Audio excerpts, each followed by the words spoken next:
সুপ্রিয় উপস্থিতি, আমরা দীর্ঘদিন ধরে বলছি সরকারের ভিতর সরকার রয়েছে। আজকের এই হামলা থেকে প্রমাণিত এই সরকারের ভিতর সরকার নয়, আসলে দেশটা কোথা থেকে পরিচালিত হচ্ছে সেটা নিয়ে এই সন্দেহ প্রমাণিত হচ্ছে। দেশকে ডক্টর মোহাম্মদ ইউনূস স্যার পরিচালনা করতেছেন নাকি কচুঘাট থেকে পরিচালিত হচ্ছে তা আমাদের কাছে সুস্পষ্ট করতে হবে।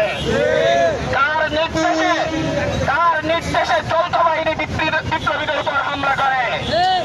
আমরা এই ধরনের হামলা দেখেছি পার্টি অফিসের সামনে শেখ হাসিনার আমলে, বিএনপি, জামাত, গণ অধিকার পরিষদ প্রত্যেকটা দলের উপর হামলা করতে আমরা দেখেছি। আমরা আজকে দেখেছি একটি সুশৃঙ্খল সংবাদ সম্মেলনে কিভাবে যৌথ বাহিনী হামলা করে আমাদের সহযোদ্ধাদের উপর, আমাদের সহযোদ্ধাদেরকে রক্তাক্ত করে। ডক্টর মোহাম্মদ ইউনূস স্যার, আপনাকে প্রশ্ন করে বলছি, আপনি বলেছেন আপনাকে ছাত্ররা ক্ষমতায় বসিয়েছে। আপনি ছাত্রদের বলতে আপনি বিপ্লবীদেরকে বুঝিয়েছেন যারা শেখ হাসিনার বিরুদ্ধে ঐক্যবদ্ধভাবে লড়াই করেছে।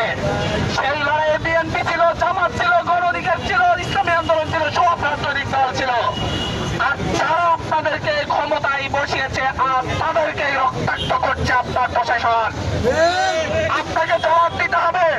যারা আমাদের এই অভ্যুত্থানকে ধারণ করে, যারা আমাদের এই অভ্যুত্থানকে লালন করে, যারা এই অভ্যুত্থানের কারণে আজ ক্ষমতায় আসেন, তাদেরকে বলবো আপনার সহযোদ্ধাদের উপর সহযোদ্ধাদেরকে রক্তাক্ত করা হয়েছে।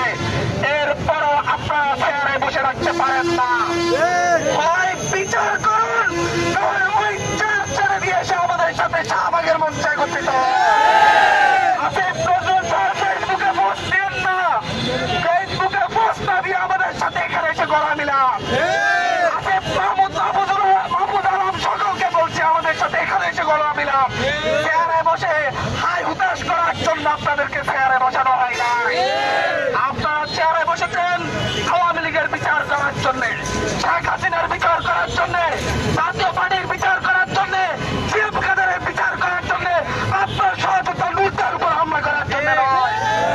আপনারা হয় চেয়ার ছেড়ে আমাদের কাতারে আসুন, না হয় আমরা আপনাদের বিরুদ্ধে রাজপথে নামতে বাধ্য হব। আমাদের রক্ত আলাদা নয়।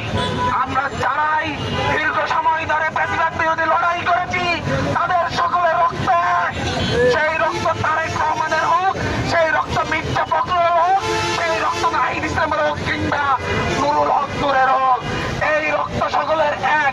বিপ্লবীদের রক্ত, যারই রক্ত ঝরবে আমাদের হৃদয়ে আঘাত লাগে। সুতরাং চেয়ারে যারা বসে আছেন, আপনাদের হৃদয়ে আঘাত লাগলে আপনারা আমাদের সাথে কণ্ঠ মিলান।